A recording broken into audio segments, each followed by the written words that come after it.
आदर अभिनंदन आभार नमस्कार आदाब सत श्री अकाल hello and very good morning to all the ladies and gentlemen.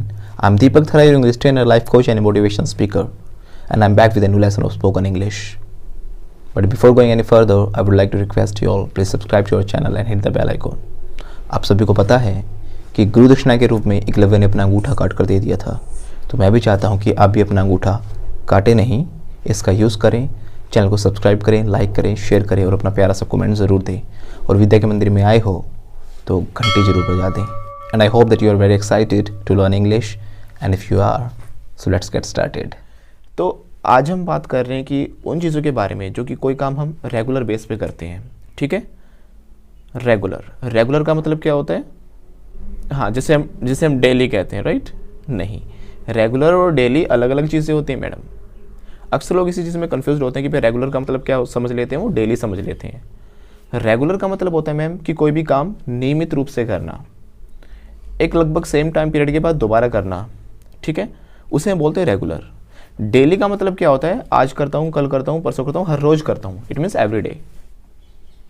Okay, तो रेगुलर का मतलब तो देखो, फॉर एग्जाम्पल अगर मान लो मैंने कहा कि मैं हर संडे मार्केट जाता हूँ, तो कब जाता हूँ मैं? हर संडे जाता हूँ. तो इसका मतलब ये तो नहीं कि मैं रोज जाता हूँ, डेली जाता हूँ. Getting a point? अगर मान लो मैंने कहा कि मैं हर मंगलवार को, मैं ट्यूसडे को मंदिर जाता हूँ, I go to temple, right, on every Tuesday. तो हर ट्यूसडे को जाता हूँ ना, मंगलवार को जाता हूँ. इसका मतलब ये तो नहीं हुआ कि मैं रोज जाता हूँ. इसका मतलब हुआ रेगुलर में वो काम करता हूँ, रेगुलर बेस पे. तो कोई भी काम, जो कोई काम हम रेगुलर बेस पे करें या फिर हम डेली बेस पे करें, ठीक है, यानी अक्सर जो भी कोई काम हम अपनी लाइफ में करते हैं, हर इंसान कुछ ना कुछ काम करता है. आपके भी डेली लाइफ के बहुत सारे काम होंगे, मेरे भी डेली लाइफ के बहुत सारे काम हैं, राइट? तो जब भी हम अपने कामों के बारे में बताएंगे कि भाई मैं ये काम करता हूं, तो हमें बोलना है आई एक्शन. क्या बोलना है? या. और सबसे इंपॉर्टेंट बात आप ध्यान रखना कि आपको मेरे साथ रिपीट जरूर करना है, क्योंकि लैंग्वेज जो है वो बोलने से ही आती है, बोलने से ही बोलना आता है, right? Speaking comes by speaking, बोलने से ही बोलना आता है. ये तो बस आप गांठ बांध के रख लेना कि जब तक बोलोगे नहीं तो चाहे कोई भी आके आपको पढ़ा ले, कुछ भी सिखा ले, आपको इंग्लिश नहीं आने वाली. पीके मूवी में आपने देखा होगा, वो हाथ पकड़ता और लैंग्वेज सिखा देता है, राइट? वैसा सिस्टम हमारे पास नहीं है. So you have to speak for that, right? सीखने के लिए आपको बोलना ही पड़ेगा. सो मैंने बात की रेगुलर के एक्शंस की. एक्शन मतलब क्या होता है? कोई भी काम या फिर वर्ब, जिसे हम कहते हैं स्कूलों में. हमने आज तक सीखा ना, वर्ब मतलब क्रिया, कोई भी काम. ओके, तो उसे हम यहाँ पे क्या बोल रहे हैं? एक्शन बोल रहे हैं. तो हमें सीधा जब भी हमें बोलना कि भाई मैं ये काम करता हूं, अब चाहे वो काम मेरा रेगुलर का काम हो या फिर मेरा हो डेली का काम. जैसे कि अगर मैं बात कहूं पढ़ाने की, किसकी बात कर रहा हूं? पढ़ाने की. तो पढ़ाना होता है टीच. इसमें टीच एक्शन है. अगर मान लो आप मुझसे पूछोगे, आप पूछोगे सर आप पढ़ाते हो, तो मेरा जवाब क्या होगा? हाँ, मैं पढ़ाता हूं, यानी मैं ये काम करता हूं. तो यानी रेगुलर बेस पे करूं या फिर डेली बेस पे करूं, यानी मेरा ये काम है रोज का, तो इसे मैं बोलूंगा आई एक्शन. क्या बोलूंगा? एक्शन. एक्शन मतलब यहां पे वो एक्शन लग जाएगा. जो भी सेंटेंस में एक्शन होगा, जो भी कोई काम होगा हमारे पास, वो एक्शन यहां पे हम लगा देंगे. जैसे मान लो अभी एक्शन क्या है हमारे पास? टीच है. टीच मतलब क्या होता है? पढ़ाना. तो मैं पढ़ाता हूं, आई टीच. कैसे बोलेंगे? यानी आई के बाद मैंने सीधा वो एक्शन लगा दिया. और काफ़ी लोग ना इस वर्ड को बोलने में भी गलती करते हैं. आपको साथ साथ प्रोनाउंसिएशन के ऊपर भी काम करना कि किस वर्ड को कैसे प्रोनाउंस किया जाता है. इट्स नॉट आई नहीं होता ये. This is called I. Repeat with me, I. It's not I, right? I थोड़ा अजीब लग रहा है ना बोलने में भी. I, it's not I, it's I. So I action, मैं ये काम करता हूं. तो जैसे मैं आपको कुछ भी अपने काम बताऊं अपनी डेली लाइफ से कि भाई मैं ये काम करता हूं, जैसे मैं कहूं मैं इंग्लिश पढ़ाता हूं, है ना, तो आई एक्शन, आई टीच. आई के बाद एक्शन लग गया सीधा, आई टीच इंग्लिश. मैंने कहा कि मैं रोज है ना मंदिर जाता हूं. अब जाना इसमें एक्शन है. मैं जाता हूं तो आई एक्शन क्या है? गो. आई के बाद सीधा एक्शन लगा दो, आई गो. अब temple, very good, I go to temple. और मैं क्या करता हूँ? रोज मैं चाय भी पीता हूँ. और चाय पीना क्या होगा? देखो, खाने पीने की चीज़ों के साथ आपको ड्रिंक नहीं लगाना, आपको लगाना है take. This is the better way, कहने का अच्छा तरीका यही होता है, सही तरीका। ओके, सो आई, एक्शन क्या है, टेक, आई के बाद सीधा एक्शन लगा दो, I take tea, I take tea. Okay, यानी मेन कॉन्सेप्ट आपको क्या समझ में आया कि हम जब भी बताएंगे मैं ये काम करती हूँ या करता हूँ, तो आई के बाद वो एक्शन लगाना है। जैसे आपकी लाइफ में भी बहुत सारे काम होंगे जो आप डेली बेसिस पे, आप रेगुलर बेसिस पे आप करते हो, राइट। फॉर एग्जाम्पल आप कहोगे सर जैसे कि मैं अपने बच्चे को पढ़ाती हूँ, I teach him, I teach him, I teach my kid, ये कह सकते हो। ओके, सर मैं खाना बनाती हूँ, है ना, खाना बनाता हूँ, कुक, आई कुक, बस सिंपल है। देखो कुछ लोग इसके साथ ना फूड भी लगाते हैं, आई कुक फूड, सुपरफ्लुअस की मिस्टेक मानी जाती है वो, लेकिन स्पोकन इंग्लिश में चलेगा वो, ठीक है, क्योंकि कुक का मतलब खाना बनाना ही होता है, तो फूड लगाने की ज़रूरत ही नहीं होती। हालांकि लोग बोल देते हैं आई कुक फूड, वो भी चलेगा, बट ज़्यादा अच्छा रहेगा आप सीधा बोलो आई कुक। ओके, खाना बनाते हो आप, घर में झाड़ू भी लगाते होगे, राइट, झाड़ू लगाना होता है, स्वीप, तो आप बोलोगे आई एक्शन, आई के बाद सीधा एक्शन लगा दो, स्वीप, आई स्वीप, आई स्वीप।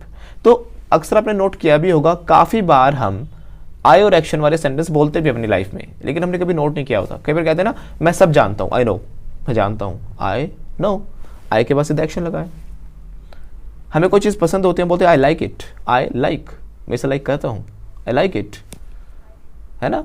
एक सेंटेंस भी बहुत कॉमन सेंटेंस सुना होगा, आई लव यू, सब बोलते हैं। सो आई के बाद सीधा लव लगा है, लव क्या है, एक्शन ही तो है, राइट। तो आई के बाद सीधा हमें क्या लगा देना है, एक्शन लगा देना है। कोई इशू, एनी डाउट, नो। तो यानी नहीं, यहां पे एक शब्द होता है हमारे पास बेद, बच्चे को नहलाना, BATHE, बेद मतलब नहाना भी होता है और बेद मतलब नहलाना भी होता है। आई बेद माई सन, ठीक है, या तो आप ये बोलोगे। हाँ, दूसरी चीज़ आपको ये याद रखनी है कि जब हम किसी से कोई काम करवाते हैं ना, एक तो होता है करना, एक होता है करवाना। करवाने के लिए हमें ना मेक लगाना होता है, मेक, यानी मैं अपने बच्चे को नहलाती हूं, तो आई मेक माई किड या I make my sun bath, बात। तो करवाने के लिए ये होता है, जैसे मान लो मैंने कहा कि मेरे से बात करो, तो मैं वो कहूँगा टॉक टू मी, लेकिन मैं कहूँगा ना कि मेरी अपने हस्बैंड से बात कराओ, so make me talk to your husband, तो make me talk to your husband. अंतराल समझ में? तो मेक का मतलब ये होता है, लेकिन अभी इस पे फोकस ज़्यादा नहीं करना आपको, जब कोर्स हमारा आगे चलेगा मैं बहुत अच्छे से कराऊंगा इन चीज़ों को, क्योंकि अभी आगे एक्स्ट्रा सीखोगे तो उससे नुकसान होगा। एक सीक्वेंस से जब चीज़ों को सीखते हैं तो बहुत बेस्ट रिजल्ट आता है आपके सामने, ठीक है। हाँ मैंने बता दिया है, लेकिन ज़्यादा कंफ्यूज मत होना उस चीज़ में। अभी मेन चीज़ को पकड़ते हैं, क्या है, आई एक्शन। यानी अगर मैं सुबह से लेकर शाम तक की अपनी सारी बातें बताऊं कि भाई मैं ये काम करता हूं, तो मैं कैसे बताऊंगा इंग्लिश में, आई एक्शन, यानी अपना डेली रूटीन बताऊंगा, आई एक्शन ही तो बताऊंगा, राइट। जैसे मान लो मैंने कहा कि भाई मैं 5 बजे उठता हूं। अब उठना क्या होता है इंग्लिश में, वेकअप। वेकअप होता है, गेटअप भी होता है, सुना होगा आपने। तो वेकअप और गेटअप में डिफरेंस ये होता है, वेकअप मीन्स जब आप बिस्तर पर ही हो, आपने आंखें तो खुल गई, सुबह जग जाते हैं लेकिन बिस्तर नहीं छोड़ा जाता। और सर्दियों में तो आजकल आपको पता है कैसा चल रहा है सिस्टम, सर्दियों में तो वैसे मन नहीं करता, राइट। तो वेकअप मतलब सिर्फ जग जाना, और गेटअप मतलब बिस्तर छोड़ के अलग हो जाना। तो मैं 5 बजे जग जाता हूँ या उठ जाता हूँ, जो भी मैंने कहा, तो आई वेकअप, आई के बाद एक्शन लगा दो सीधा, I wake up at 5 o'clock। Once again. अब एक चीज़ और आप ध्यान रखना है इसके अंदर मैडम, जैसे कि हम सेंटेंस हमारा बड़ा हो जाए ना, तो उससे डरना नहीं है। सेंटेंस चाहे कितना ही बड़ा हो जाए, हमें स्टार्टिंग में ध्यान रखना आई एक्शन ही होगा। उसके बाद जो एक्स्ट्रा चीज़ें हम सेंटेंस में लगाएंगे वो हम उसके पीछे लगाते चले जाएंगे। फॉर एग्जाम्पल, जैसे मान लो मैंने बोला मैं जाता हूँ, तो कैसे बोलूँगा, आई गो। अगर मान लो मैंने कहा कि मैं स्कूल जाता हूँ, अब मैंने स्कूल एक्स्ट्रा जोड़ा है, तो आई गो के बाद ही लगेगा वो, I go to school, I go to school. अगर मान लो मैं सेंटेंस को थोड़ा और बड़ा कर देता हूँ, मैंने कहा कि भाई मैं 6 बजे स्कूल जाता हूँ, जैसे मान लो मैंने कहा मैं 6 बजे स्कूल जाता हूँ, तो 6 बजे जो है वो एक्स्ट्रा जुड़ गया, है ना। I go to school at 6 o'clock।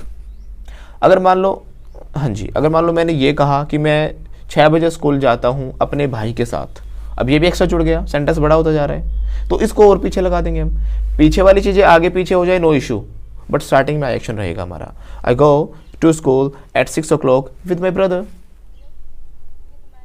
या अगर मान लो मैंने कहा कि मैं अपनी कार से 6 बजे स्कूल अपने भाई के साथ जाता हूँ, अब कार भी लग गया ना, तो I go to school at 6 o'clock with my brother by my car.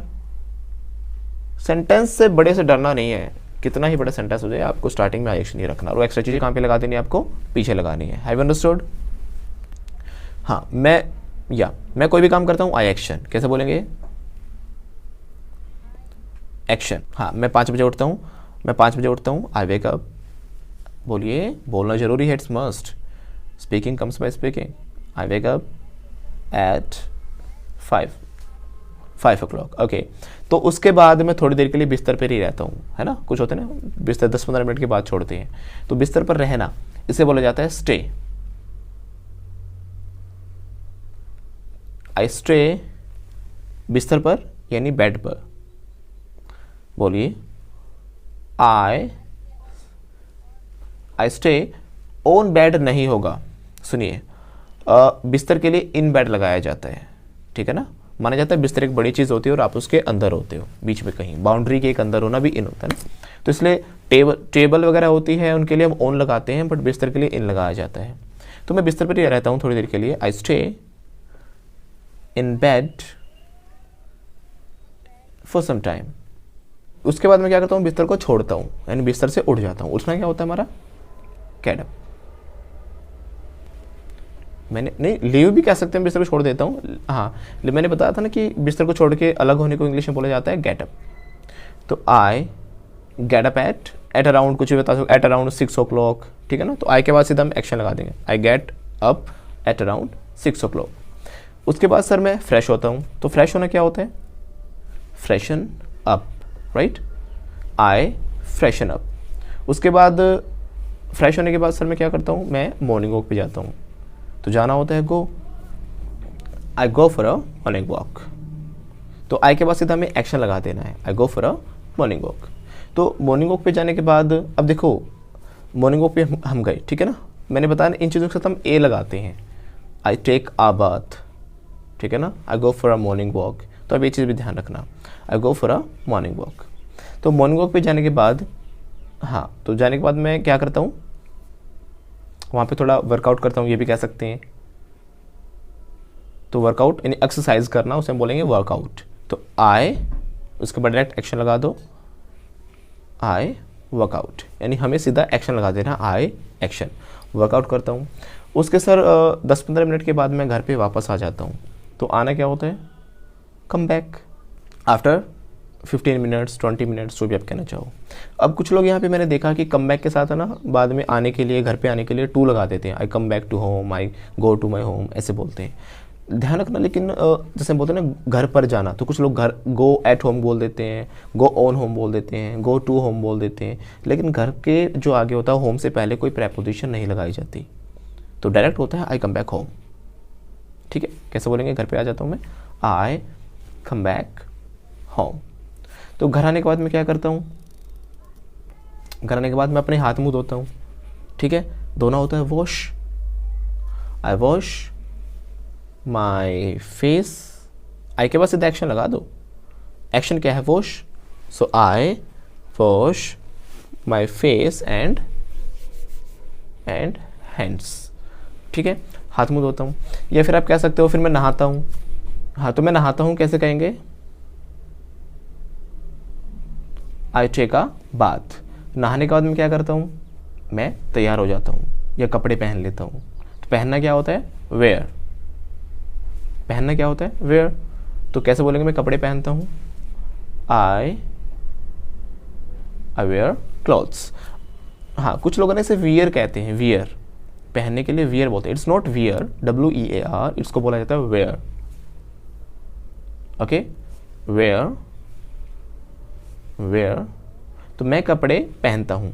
आई के बाद एक्शन लगाओ सीधा, आई वेयर क्लॉथ्स। अब आई वेयर क्लॉथ्स। हाँ, अब कपड़े पहनने के लिए एक और भी अच्छा वर्ड होता है अगर आप यूज़ करना चाहो तो, that is called put on. Put on का मतलब भी पहनना ही होता है। ओके, तो मैं कपड़े पहनता हूँ, तो ये भी कह सकते हो। कैसे बोलोगे? I put on clothes. देखो साथ साथ बोलते रहना।